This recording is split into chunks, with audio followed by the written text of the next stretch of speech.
En 1962 fue nombrado embajador de México en la India por el presidente Adolfo López Mateos, abogado y político mexicano que durante su discurso de toma de posesión dio a conocer la lucha que emprendería con el pueblo mexicano contra la lucha de las desigualdades sociales. Durante su presidencia, estrechó los lazos de México con la Organización de los Países No Alineados y apoyó al gobierno emanado por la Revolución Cubana. Octavio Paz, en 1968, dimitió tras pronunciarse en contra de la matanza de los estudiantes del 2 de octubre, pues este personaje se sentía avergonzado de estar representando a un Estado que era capaz de abrir fuego contra sus jóvenes. En México, la marginalidad era la posición natural del intelectual, del no conformismo político. A diferencia de las élites políticas que se ganaron su posición con buenas y malas artes, a las élites intelectuales se les fue atribuida casi naturalmente cuando el conocimiento era el atributo de unos cuantos. Desde los años 50, crisis de la credibilidad de las élites, a los universitarios se les reprodujo con mayor eficacia e incluso más que el establecimiento político.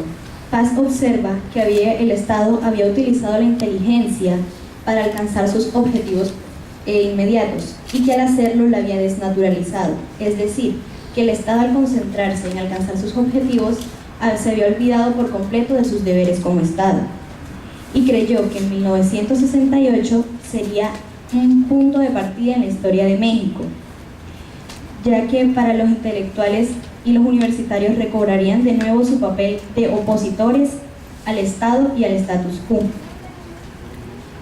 Octavio Paz dedica un buen espacio a su reflexión política en el análisis de la relación entre los intelectuales y el poder. Estaba convencido de que tenía un compromiso con la crítica de la sociedad, pero reprobaba su participación directa en la transformación de esta, ya que temía que al hacerlo se perdiera en la pasión política. Es decir, que Octavio Paz criticaba a las élites intelectuales y políticas, pero sin embargo no se metía de lleno en la transformación de la sociedad misma, porque temía que al hacerlo él iba a dejar de ser un escritor para empezarse a convertir en político, que era lo que él quería evitar. Él sostenía que como escritor su deber era preservar su marginalidad frente al Estado, los partidos y las ideologías. Y de aquí es donde se encarna la sorprendente paradoja que es Octavio Paz, de ser marginal ante las élites intelectuales, pero aún así conservarse como el más distinguido escritor de la época. Paz fue marginal, no obstante, Paz fue marginal a las élites intelectuales porque él creía que mientras un escritor representaba un político representaba una clase, un escritor no representaba a nadie.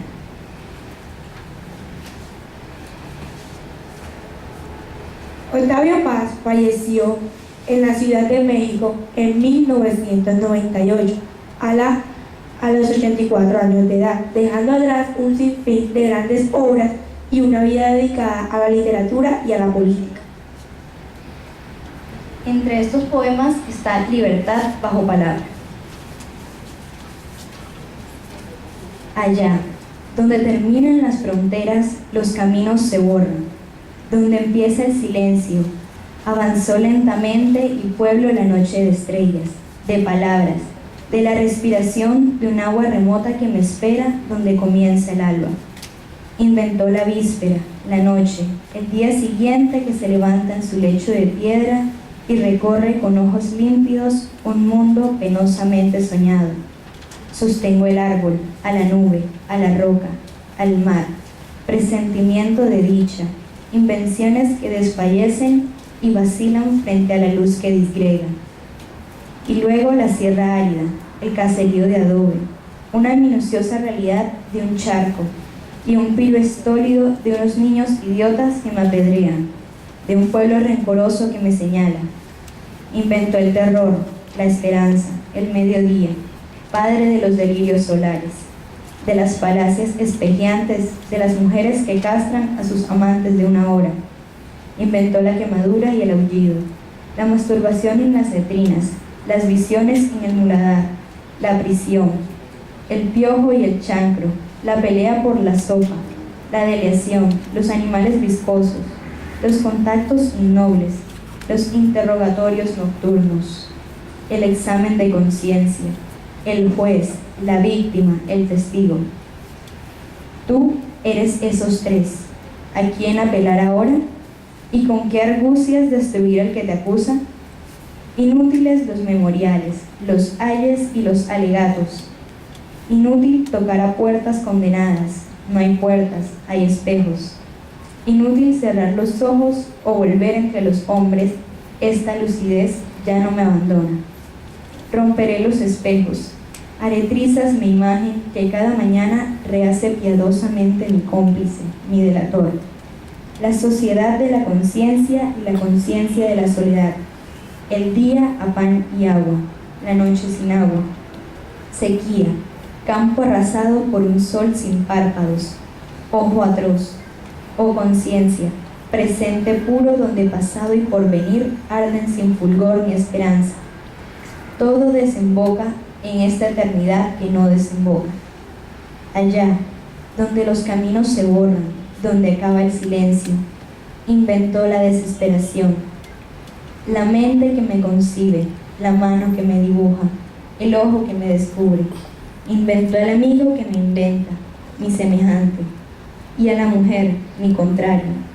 Torre que coronó de banderas, murallas que escalan mis espumas, ciudad devastada que renace lentamente bajo la dominación de mis ojos.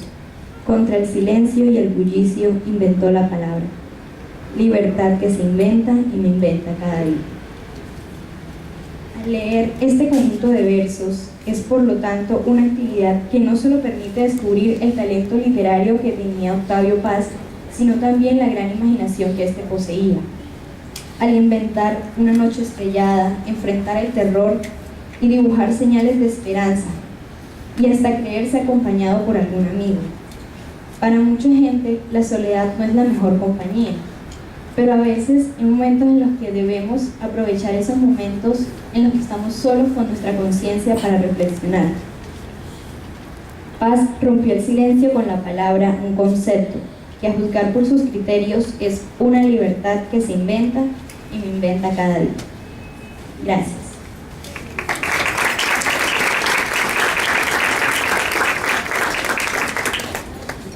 Muy bien, agradecemos a la institución educativa María Auxiliadora por su aporte tan valioso a este foro.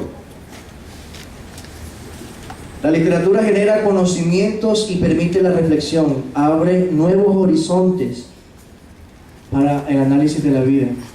Así que estos aportes que ustedes van a hacer, en donde demuestran sus capacidades de análisis de la literatura, son muy enriquecedores y les agradecemos a ustedes por esos aportes. Vamos a estar escuchando ahora a la ponencia de la Institución Educativa Distrital Los Laureles.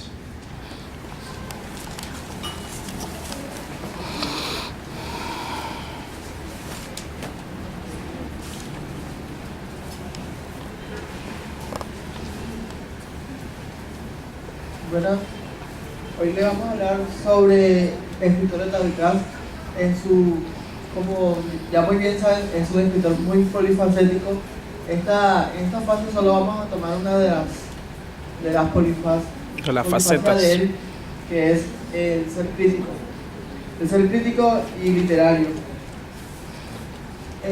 Como tal, vamos a tomar el ensayo Las peras del olmo. Es un ensayo que trata sobre las críticas y que lidia entre lo regional y lo extranjero. Es una crítica que habla sobre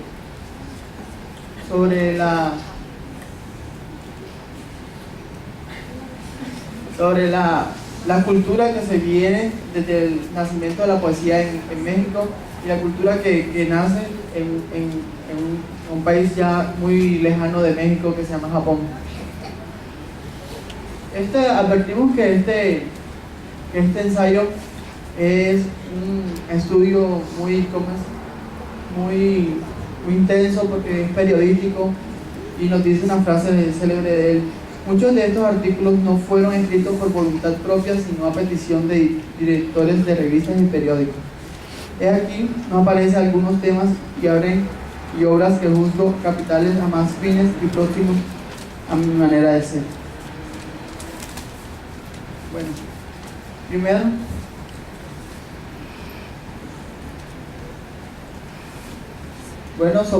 somos estudiantes del colegio Los Laureles.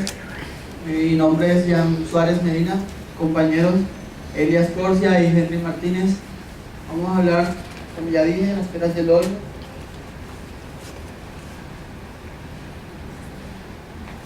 Tiene la variedad de temas que lían entre lo regional y lo extranjero, haciendo que convierta una fuente primaria para una introducción a la historia de la literatura mexicana. Las peras del olmo. Como bien sabe, eso viene de un nombre, de un dicho que dice: no le pidas peras al olmo.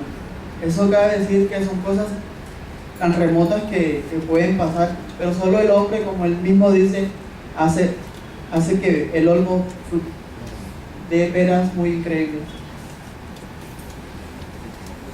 Introducción a la historia de la poesía mexicana. Remota desde la época que hubo en el comienzo del Renacimiento en España, el momento de seducción en el que España recibe la literatura, el arte y la filosofía renacentista. Es también el descubrimiento de América, apenas que con que él pise tierras americanas trasplanta todo el conocimiento renacentista como importancia de la poesía. ¿Cómo decir esto? Apenas este movimiento que se dio en España, el Renacimiento, trajo consigo una buena dosis de cultura para la que fue la poesía mexicana. Otro punto de la poesía mexicana fue el religionalismo, que trajo consigo muchos exponentes, pero hoy en este caso voy a hablar de Sor Juana Inés de la Cruz, una monja poeta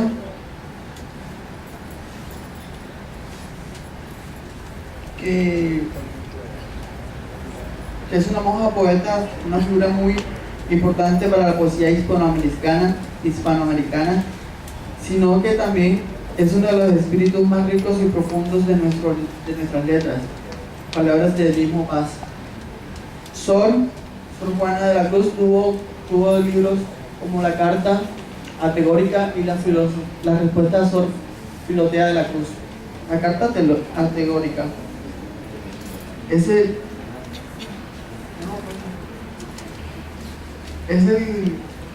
gran y único escrito teológico que tuvo ella. Más que todo, ese es un escrito que es una crítica insólida a confesar la conciencia del teologismo de la negación, en unas frases que dan controversia entre la religión y la poesía. Otro tenemos la respuesta a Sor Teofelia de la Cruz. Esta es también una carta autobiográfica donde da a conocer la defensa y la burla del saber. Podemos encontrar en estos escritos la narración de sus trabajos, los triunfos obtenidos, las críticas de su misma poesía y sus escritos. En respuesta a Sor Filotea de la Cruz, es un escrito autobiográfico. Con el siguiente texto, la monja de la poesía anuncia su final de su visión con esta frase: defensa de su derecho al saber y confesión de los límites de todo humano saber.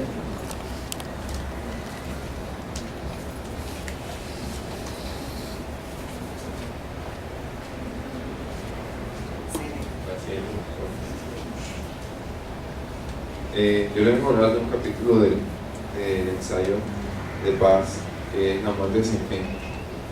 Él empieza de la siguiente manera: ciertas obras tienden a imponerse por su abundancia, el infundirles ritmo y palabras, parecidos de la marcha, de las grandes aguas desbordadas acaba por vencer la resistencia de todo lector lúcido opone a la embriaguez. Así empieza Octavio Paz el capítulo acerca de la crítica de Muerte sin fin, obra escrita por el poeta José Gorostiza. En su crítica a este poema, el escritor y poeta Octavio Paz la clasifica como perteneciente a la segunda estirpe y como exiguo. También la llama ambigua debido a que es un poco inconclusa, pero aclara de que esto no quiere decir que el lector no encuentra exquisitez en sus líneas.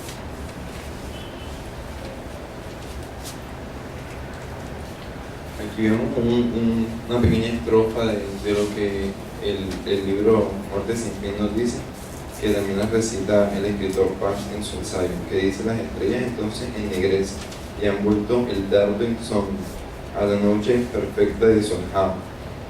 Esto dice el escritor Paz, que quiere decir qué es lo que resalta al poema La Muerte sin fin como un himno fúnebre que canta la muerte de Dios, el cual mencionó en un capítulo anterior, que era Narcisa, y explica por qué en la página 85 del ensayo, diciendo que en las primeras estrofas del poema el poeta se descubre en el agua.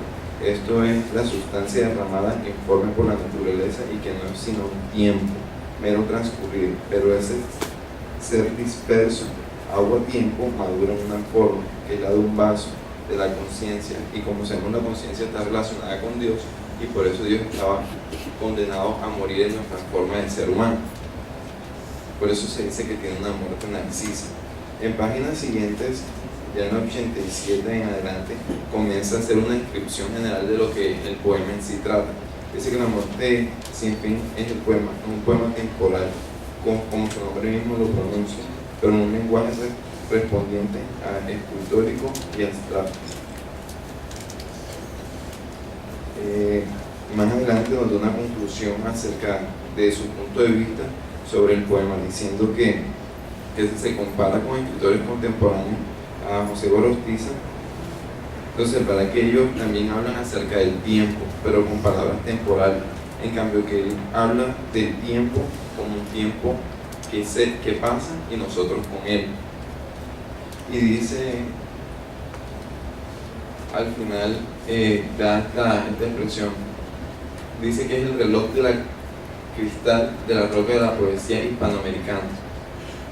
Dice que ese es el propósito general del poema La Muerte sin fin.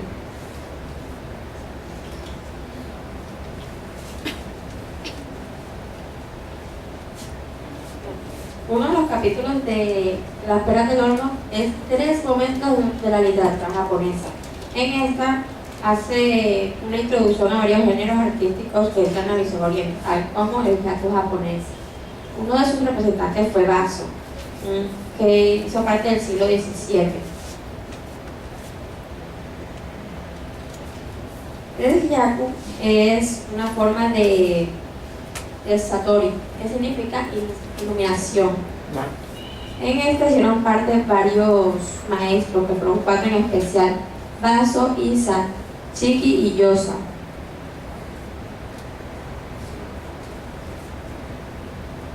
Algunas partes de poemas de Baso son la tregua de vidrio, el son de la cigarra, taladradas rocas.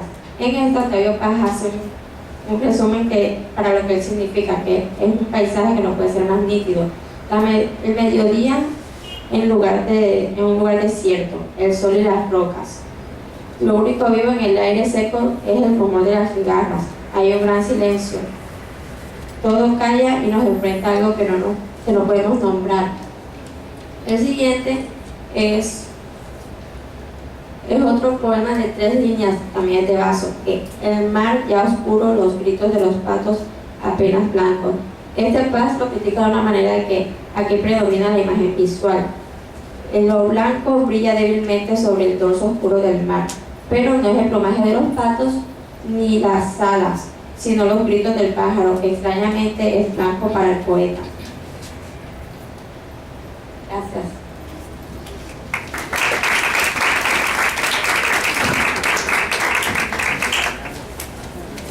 queremos agradecer de paso la invitación al Colegio Octavio Paz.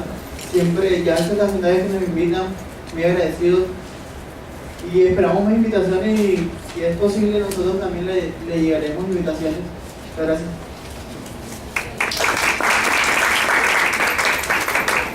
Bueno, felicitaciones al colegio, a la institución educativa distrital Los Laureles por su aporte en este foro. Octavio Paz es uno de los grandes autores, considerado uno de los grandes autores del siglo XX, considerado un hombre de ideas y que nos deja como legado muchas frases, unas frases muy lindas y además muy profundas. En el foro en el folleto que les dejamos hay algunas de ellas. Resaltemos algunas de las que están ahí escritas. Por ejemplo, donde dice: aprender a dudar es aprender a pensar. También dice: el mundo cambia si dos se miran y se reconocen. Y hay una muy famosa, también dice: en tiempo de crisis se inventan utopías.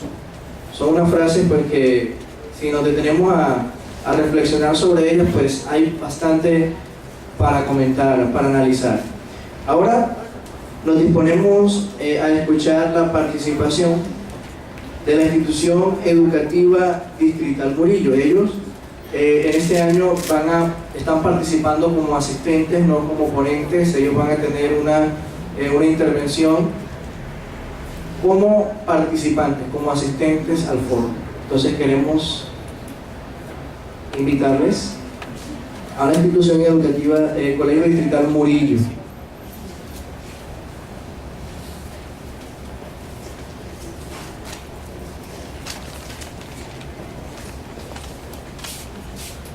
Muy buenos días. Nosotros somos estudiantes del Colegio Distrital Murillo, participando esta vez. Es la primera vez que venimos. Antes de antemano queremos darle las gracias al Colegio Octavio Paz, sí, por la invitación. Nos venimos, esperamos traer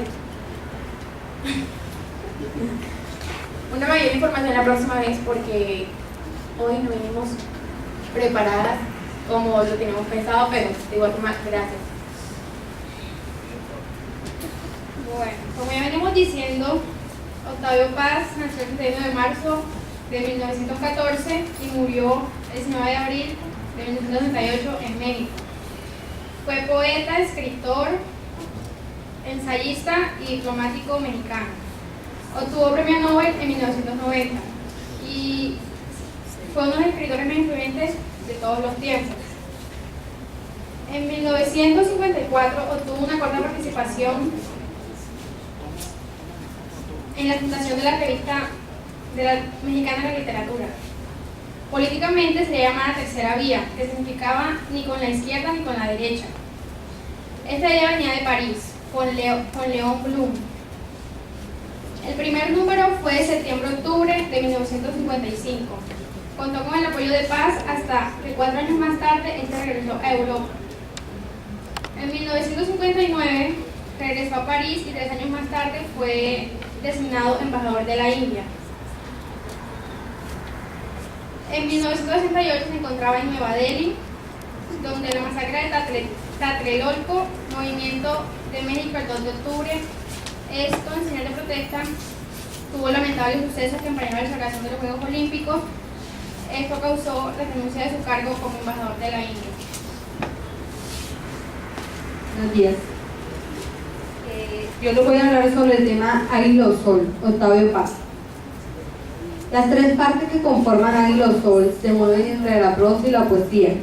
La obra inicia con trabajos del poeta en 1949, donde diversos personajes vicios como el autor nombran Teodoro, Mundo Inmundo, Corrojo o Escarso, seres oscuros que impulsan el espectador de defenderse ante su presencia y a la vez a preguntarse el porqué de su opción importuna.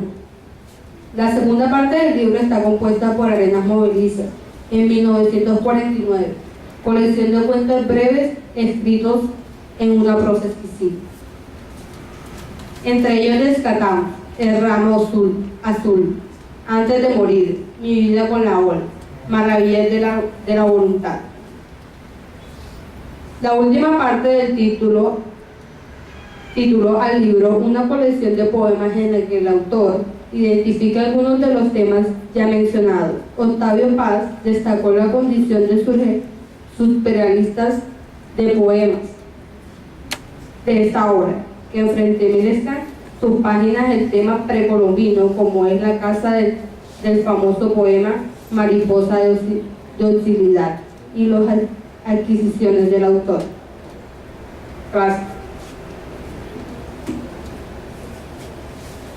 Uno de los poemas más destacados de este autor es Piedra de Sol.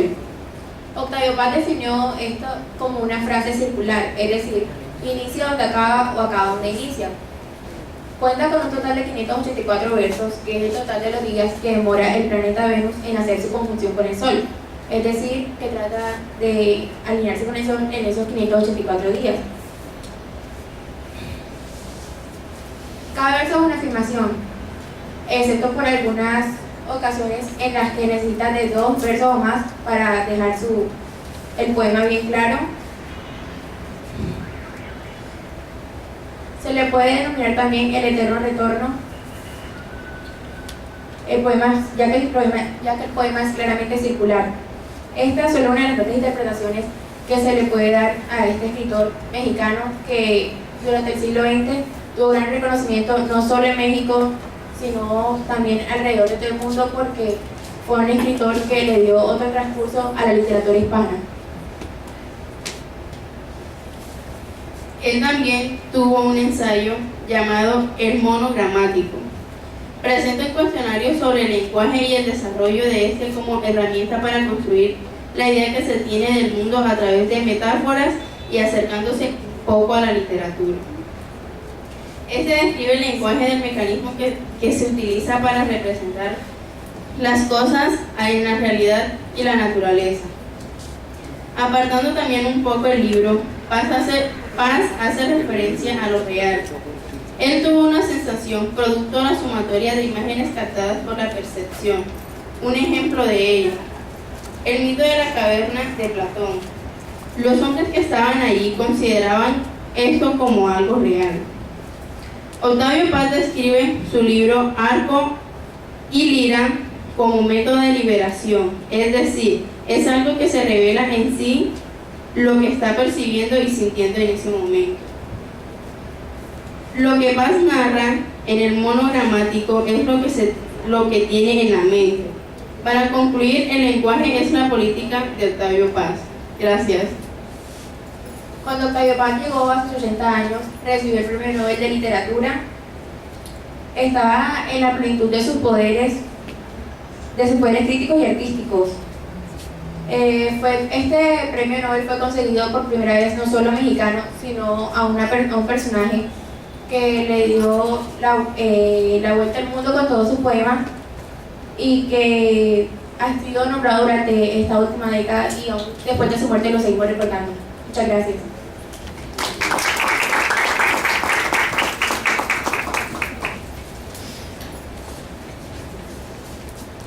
Bueno, agradecemos al Colegio Distrital Murillo por su intervención. Bueno, vamos ahora a finalizar con el aporte de los colegios, con la intervención de la institución educativa Octavio Paz. Desafortunadamente, uno de los ponentes se enfermó, tuvo que ser internado y se mermó un poco en el número de participantes, pero aquí también están las dos compañeras quienes vienen a asumir esta ponencia. Buenos días. Nosotros en el día de hoy les vamos a presentar nuestra exposición, la cual hemos titulado Octavio Paz, el hombre de las ideas. Nosotros en esta exposición nosotros todos sabemos que Octavio Paz tuvo varias facetas como escritor, y en el día de hoy nosotros vamos a resaltar una de las más importantes, Octavio Paz como ensayista.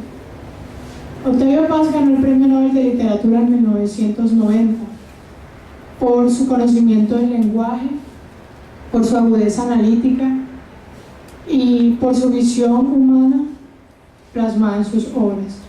Y qué mejor manera de iniciar con esta exposición que con una frase de su más importante obra, como lo fue El laberinto de la soledad. Nuestra actitud vital